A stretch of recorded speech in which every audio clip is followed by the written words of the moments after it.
All right, so today's lesson, we are beginning the unit on exponents and scientific notation. Today's lesson is just an introduction to scientific notation, so we'll be learning how to write things in scientific notation and convert back and forth between scientific notation and standard form.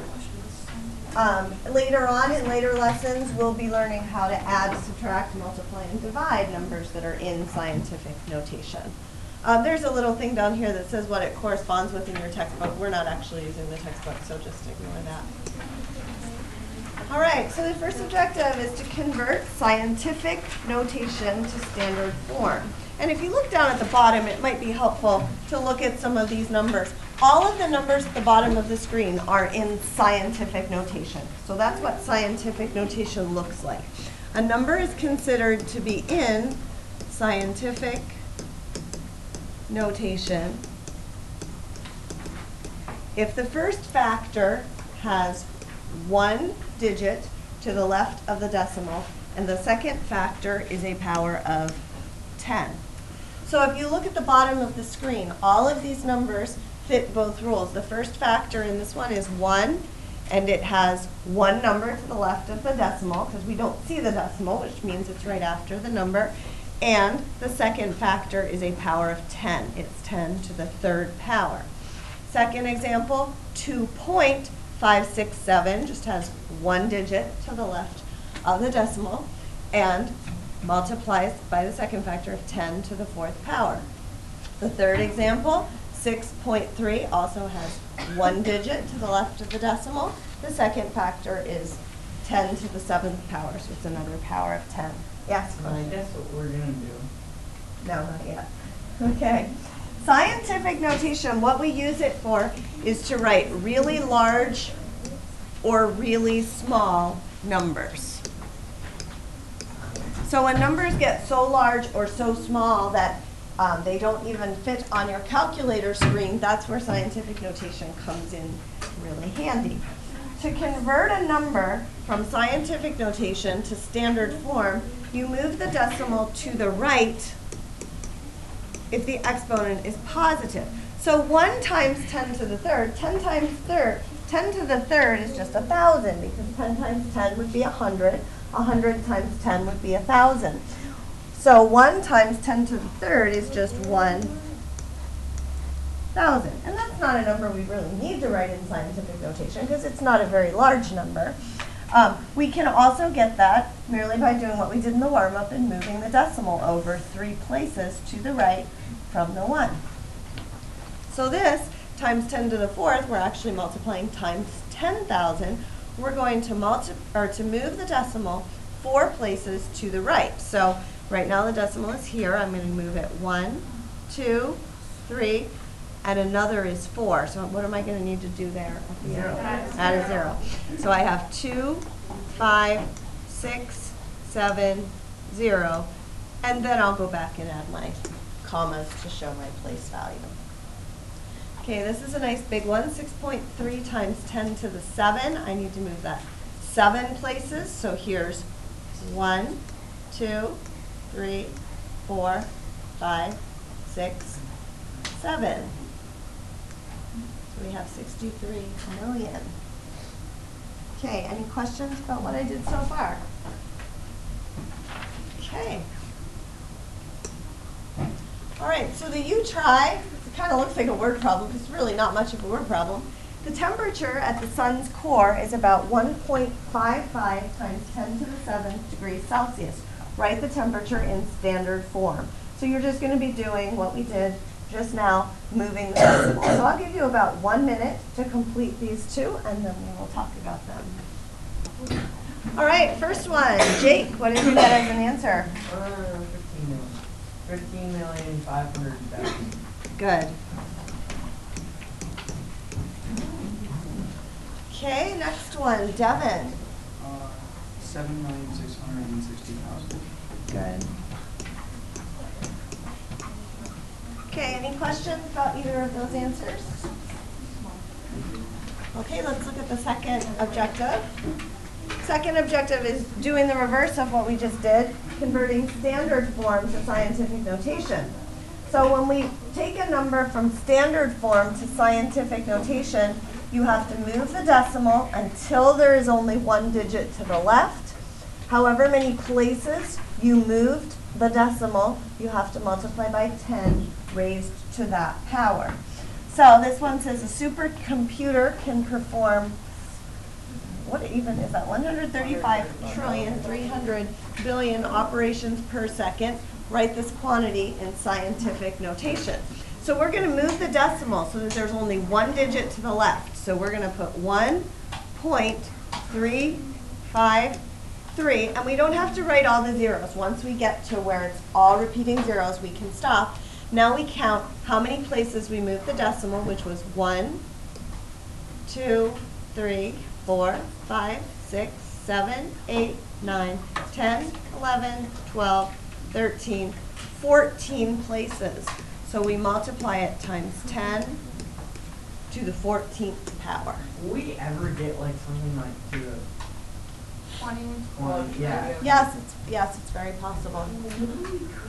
Normally, you're not going to get one like where I ask you to convert a number that large, but you may work with numbers that large at some point in science classes and such. Zoe?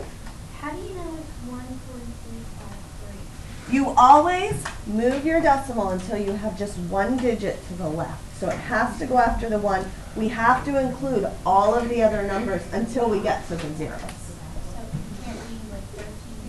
Nope, it has to have one digit to the left. All right, try this one. I'm not even going to stop the clock because you have about 30 seconds to do this one.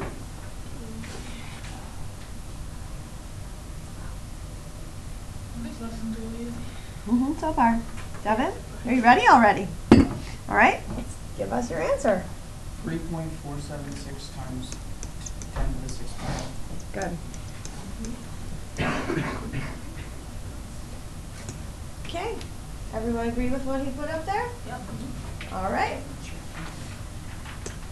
Let's go on to objective 3. Understanding scientific notation with negative numbers. Negative numbers are used to write in scientific notation for very small numbers. When the exponent is negative, it means the number is getting smaller, not larger. So you're going to move the decimal to the left when you convert scientific notation to standard form. So example, fingernails grow about 1.23 times 10 to the negative 2 centimeters per day. Find this rate in standard form. So what you do is you take your decimal and you move it 2 places to the left. So you end up with 0.0123. Now the reason this works is there's a property of exponents where if you have a negative exponent, 10 to the negative 2, what that really means is 1 over 10 to the 2nd power. It doesn't mean quite the same thing as it does whenever we use negative numbers when we're just adding and subtracting numbers. 10 to the negative 2nd power means 1 over 10 squared, which is 1 over 100. So if you multiply this number, 1.23 times 1 over 100, what are you really doing? If you multiply by 1 over, you're really dividing by 100. And when we divide by hundreds, we move the decimal to the left. You may remember that from elementary school. So that's why that works, because of that notation, because of what it actually means. Okay, so again, the quick check. I'm not even going to stop the recording. We should be able to do this fairly quickly. Zoe, got it already? 0.00025. Good.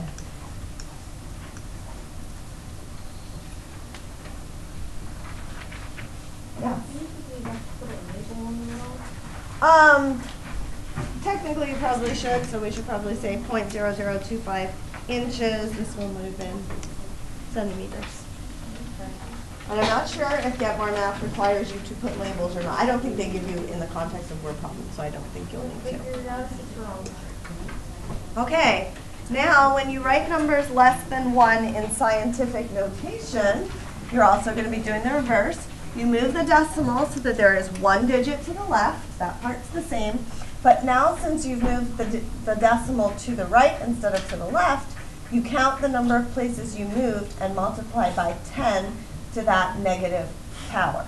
So if we're going to write this quantity in scientific notation, I'm going to move the decimal over 1, 2, 3, 4, 5, 6 places so that I now have 7.6. Since I moved it 6 places to the right, it's going to be times 10 to the negative 6. Okay, again, the quick check. I'm not going to give you much time for this. Violet.